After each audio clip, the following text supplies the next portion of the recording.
Bonjour à tous. Lors de cette vidéo, nous allons paramétrer, configurer notre premier détecteur IO-Link de marque Balouf. Donc je vais le raccorder, en ce moment il est raccordé sur ce port, alors peu importe le port, il est raccordé sur ce port ici, sous les autres j'ai rien, on le fera au fur et à mesure, et on va essayer de voir l'état 0.1 depuis notre automate, en fait via le logiciel TIA Portal. Donc déjà, on va voir un petit peu, en le raccordant, quelle LED s'allume. Alors on va aller sur le portail web, on a vu ça lors de la dernière vidéo. Je vais aller sur le portail web de mon maître IO-Link. Donc je vais ici, je vais taper donc l'adresse IP, c'est 192.168.0.101. Voilà. Et ici, on voit que la LED, c'est une LED orange qui est allumée. Voilà, donc il y a un problème. Forcément, on ne l'a pas configuré. Donc on va voir un petit peu comment faire. Alors pour le configurer, on va aller sur le site de Balouf. Bon, forcément, pour communiquer, je répète, ici, alors on a ici, on l'a là, voilà. Ici, là, on a le bus de terrain, le Profinet, et ici, on se raccorde là, voilà. Donc ici, il va passer des 0 des 1, ça va communiquer. Donc il va falloir un nombre de 0 des 1 pour communiquer. Ici, pour l'envoyer là-haut à l'API. Donc ça, le nombre de... On va travailler en byte, en octet, 8 bits, on va travailler en byte. Donc, Siemens, Profinet, il travaille en byte. Et on va voir combien il faut de bytes. Alors ça, c'est marqué sur le site, enfin, sur le site du constructeur. Dans la référence de mon détecteur photoélectrique, je vais la mettre ici. Voilà, elle est là. Donc voilà le détecteur photoélectrique, c'est quelque chose de classique en fait. Il peut faire pas mal de choses. Il est pas mal ce détecteur. Alors on va voir, vous avez une photo ici. On va regarder dans la doc, donc téléchargement. Et ici, vous avez la partie, notice d'emploi. Tout simplement, on clique là. Alors ici, bon, on explique le fonctionnement, hein. Bon, il y a plusieurs langues, on explique le fonctionnement, donc c'est une sortie à commutation, donc forcément, hein, c'est du 0 du 1. Et ici, bon, on a le branchement du connecteur M12. Ici, on a une explication des différents modes. Il y a trois modes avec un arrière-plan, pas d'arrière-plan et détection de petites pièces. L'apprentissage, quoi, voilà, bon, c'est classique. Et ici, voilà, très important pour nous, nouveauté, on voit ici process data, on voit que notre détecteur, il travaille sur 2 bytes. Donc un byte, un octet, 8 bits. Voilà, il travaille sur 2 bytes. Donc pour communiquer, il va falloir dire à notre automate, je vais réserver 2 bytes des entrées, forcément, 2 bytes pour ce détecteur.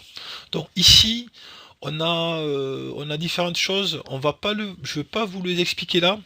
On verra un peu plus tard quand on fera le détecteur de pression. Voilà, je ne vais pas vous l'expliquer. Il y a des choses, c'est des choses intéressantes. En fait, ces valeurs, on peut les mettre index, subindex, on peut le mettre sur le portail web. Voilà, je le fais voir vite fait.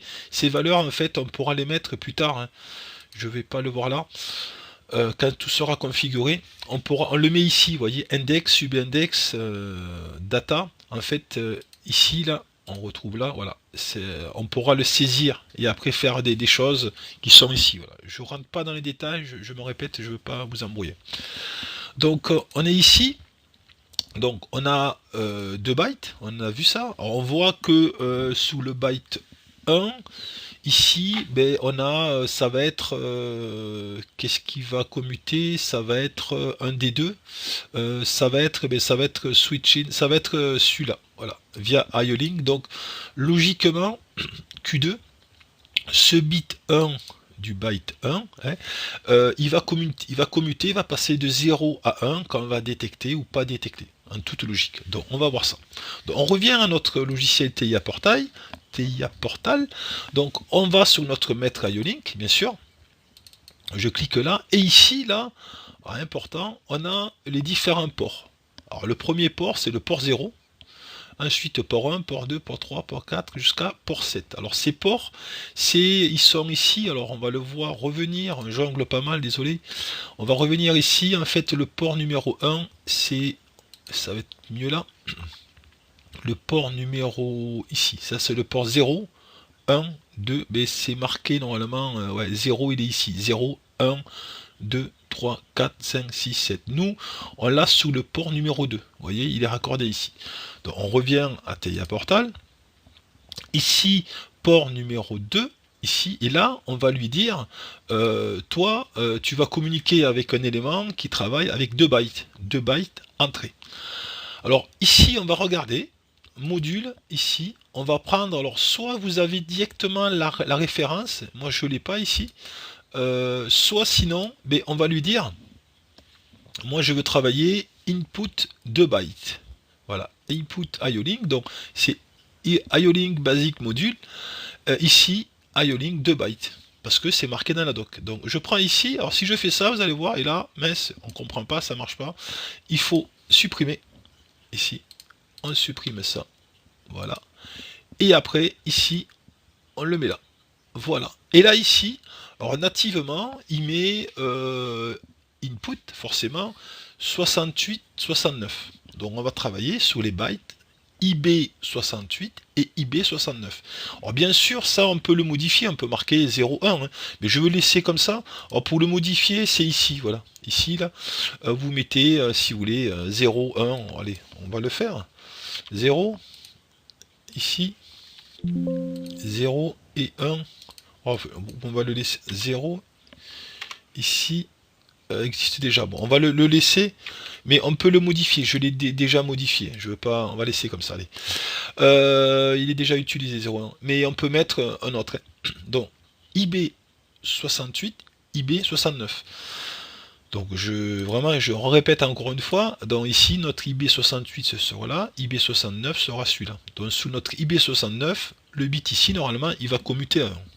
Bien dit normalement. On va tester. Donc c'est tout, on a fini.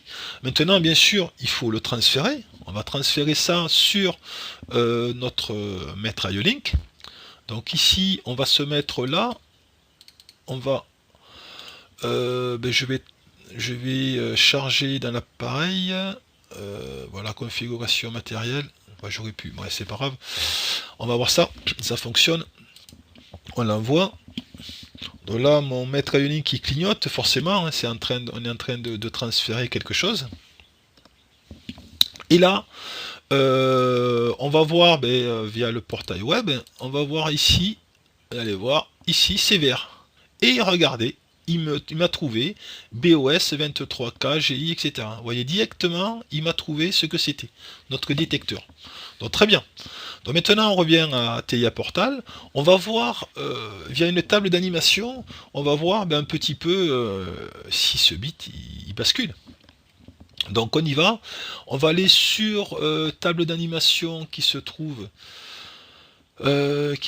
ici, là, table d'animation, non c'est ici, voilà, table de visualisation. Donc on avait dit ici pourcentage IB68 et surtout ce qui nous intéresse c'est IB69.